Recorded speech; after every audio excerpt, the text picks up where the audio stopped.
adults in their mid to early, almost sometimes their early teens. Right. 14 to 20. Up here, you have a marriage pattern in which men and women both marry late. Men usually 28 to 30, women 25 to 27. This was because of what we were talking about at the beginning, control of marriage. You didn't let them set up a household until they could demonstrate they could. Because if you let poor people marry, you'll have too many poor people. Yes, that was it. You'll have lots of poor kids. Yes. Poor Lots kids of grow poor up to kids. be. Well, and poor kids people. become a problem for the government. Mhm. Yes. So they don't go for So- the church. Well, it's Wrong for the church. the government. The church was part of the government. Right. Yeah, So, the government doesn't necessarily do it, the church does it, but it is a problem for the Yes. government. And the prime ministers or whoever is, Yeah. the ministers are having to worry about, Yes. oh no, we have this many Yes. poor So, kids. You have here, as a result of this, fewer children per marriage. Right. Marrying at a younger age results, if the bride isn't too young, usually in more children. Now, midwives at the time knew, and they yelled and they screamed and they wrote that it was a very, very bad idea for a girl under the age of 18 to become pregnant, and it's better if you wait until she's 20. And they repeated this ad infinitum over and over in all of the literature. Whether it did any good, we do not know, but they certainly knew that an immature pelvis was much more likely to lead to the death of the mother in her first And the parturition. child. And the child. But basically, they knew that. Again, it was a matter of social custom and how much you do. You're not going to have a lot to do about this in the USE for the simple reason the marriage customs were already. They had virtually no forms of chemical birth control or anything like that. It was basically the rhythm method. Basically, There's a lot. they did. Or a Hail Mary pass.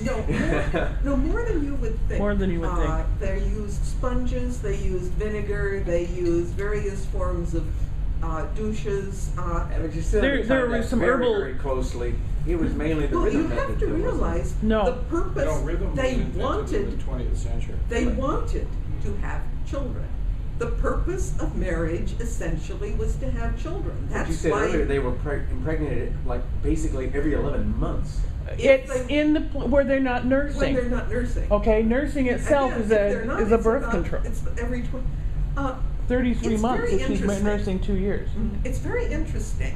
I It's not in Europe, but it's in Quebec for the colonial period. The Université de Laval and a couple of others have a consortium called the Programme de Recherche Démographique, which you can access on your computer. If I could spell In it out, English, yeah. It's the Program for Demographic Research. Okay. And it's bilingual, as everything is Okay. legally In in Quebec, Canada, so yeah. you can get at it. But they have put in to a computer every vital event that has taken place in Quebec from the first settlement. They're now up to almost 1,800. Every marriage, every burial, every Birth, death. They maintain every population records census, of that. they Yeah. have, well, what is it, as they say, you marry a French Canadian and his family tree makes yours look like a sapling. Oh, But scary. basically, Not my. what they have developed from this is a thing called the maximum natural pattern of population increase. That is, Quebec had a bracing climate, Yes. enough food, plenty of land, so there was no need to artificially limit marriages. Basically, Free willy-nilly. Well, especially when it got cold. they could, marry, and aside from the tendency of husbands to go off for To training, disappear, yeah. for 3 and 4 years at a time, you have a pattern in which basically 8,000 original founding couples now have something over 8 million descendants in the province of Quebec, 6 million descendants elsewhere in Canada, and almost 10 million in The rest of the United States. They With have 8,000 breeding pairs. they have, there were deaths and remarriages, but basically. But they met you're- Native Americans along the way too, so some Not- of that, or not some of the that- Indians. Not as much as you would, Not yeah. as much as you would think. This is, see, they're not It's- counting in the events. Nomadic. No, they're not counting in the events that occurred outside of the province of Quebec. That is Saskatchewan, Manitoba, the Red River, the United marriages that took place out there. They're not in the program. So they're not counting most of the Métis. No, So they're these not are all counting those- direct European descendants. Yes, In some these, ways. this is the maximum pattern of natural population increase. It's not counting what the guys did when they were off Fur in the trade. fur trade. It's not counting what the Métis did when they married one another. This is Quebec province. I see. These were recognized Right? couplings. Legal. Legal. You take most of the social and governmental control away from humans, they tend to breed well. Mhm. And, without major epidemics, without a lot of food constraint, It's pretty pure up there, unlike Europe. well, remember what, In the U.S. Madame Riedesel said during the Revolution, as she discovered the joys of frozen food throughout the winter. All we have to do is wrap it in paper and put it in the attic, and it will freeze, and it's just as good in March as it was in September. She Also she didn't was- thaw. Well- it did not thaw. Yeah, as long as it In the didn't Little thaw, Ice very Age, good. you were lucky for it to thaw by May. But So- basically, again, they're going to be dealing with population increase as much with social patterns as they're going to be dealing with purely medical or sanitation things. And anybody who doesn't factor that in to figuring a Malthusian pattern. Eric, as you've probably noticed, reading through his various books, is a real fan of early marriage. He marries off these really young couples to one another. He wanted to marry off Mark and Susanna, and I just dug my heels in the Bavarian crisis, and in no way, shape, or form am I going to do that. Her mother is not going to allow it. Yeah. But basically, he'll figure industrial revolution, factory work, wages, younger and more people will be getting married, but this will be a decade or so out in the future from where we are now. It's not an immediate impact. They're not going to turn around and find the population has doubled in a decade. Yes? I was just going to say that Eric once mentioned that he found that one of the disadvantages of getting all these heroines married off at roughly the same time was they all got pregnant at roughly the same time, which posed some storytelling inconveniences later on. Just imagine what it would have been like for the women if they were real. Tim? One thing that also is, I think, would be important is you're correct. I'm agreeing with you that most of this was social control. That was, in fact, it wasn't that half the women were dying of childbirth, all of a sudden half of them are not. But I think the other thing with the germ theory is you're going to have a greater trust of doctors, because it doesn't appear that you go to the doctor to die, or you go to the hospital to die. That was a big thing in the 19th century. Hospitals weren't places you sent people to live. They were the last resort for many people. They were hospices rather than hospitals. Exactly, and they were more so because where did the trash from a hospital go? You think it's infectious, the poop in your basement. Where's all the poop from a hospital? What is that?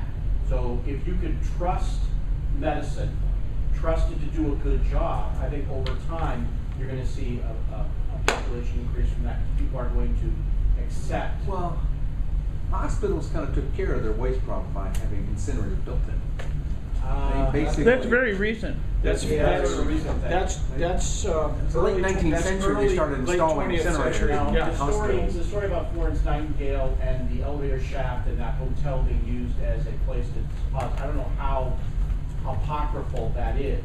But Probably it was not true at that all. Probably not at all. hospitals had sewage problems and waste problems, bloody bandages. What do you do with it? What do you do with the severed limbs? And Actually, you did burn them. They had Well, piles. No, I'm like pyres, not piles. But- Pyres. but They if you're- actually took them out on the wagon, on if the you're a hospital debris building wagons flooded, and burned them out. If they had a beyond the chance. cities. with burning limbs, because people aren't gonna put up with the smell of burning. human Well, in the flesh. countryside, though, I mean, you had designated places. Like you But I'm get just saying. smelly parts of London. We've got about 5 minutes. We have about 5 minutes. Ivor? Well, I just want to say that the increase in fertility rates well preceded the big increases in medicine. You were seeing in some of the countries of Europe substantial boosts in birth rates and substantial improvement in mortality in the 1820s and 1830s. And, you know, that wasn't attributable to germ theory of disease, certainly not attributable to major new drug introductions and things like that. So other factors had to be. Loss of Well, it was control actually over marriage. increased food production in Central and Southern Europe, where you had famines in Ireland, Scotland. You had We end up going back to what in the you southern part said of in the France. first place, loss of government control over marriage, simply more pregnancies. Lost church control over there. Well, more, you No, know, in Ireland, the church basically controlled marriage, but they didn't want to limit it. Right. They controlled it, but they did not limit it. It's like Catholicism despises birth control. Well, Protestantism at this point wasn't wild about birth control either. no. The basic purpose, you know, the people stood there and The they purpose took their of life. marriage vows, The purpose and of the marriage. first purpose of marriage was the Was to have procreation children. of children. Right. Right, and protection and rearing of But in children. those days, in the there was a farming- need. There was a logical need for it because you had a high mortality rate. Well, the other thing is, in a farming society, you need farm workers, you grow them. Right. Yeah. Your Right. All kids, those little hands. your kids provided the Well, farm workers yeah, and stuff in like that. early And- industrial is the And same you see thing. that. I don't know if it's true or not, but when I was in college, professor was trying to influence all, or get our attention for all these, in a classroom full of young guys, said in Puritan New England, 1 out of every 3 children born was confessed in church to be conceived illegitimately. That's including No. all of the larger families. Now again, like I say, I'm not sure how accurate it was, but one of the things associated with that was we got into some of the dating practices and stuff like that. In Pennsylvania Dutch, it was very, very, very high percentage of pregnant brides. Part of the deal was, once you got engaged, you were expected to prove that you were a fertile wife so that you could provide the farm hands to set up the successful farm. He is right in his facts, but he is wrong in his rationale. Betrothal was a legally binding contract. In other words, Which is why They were all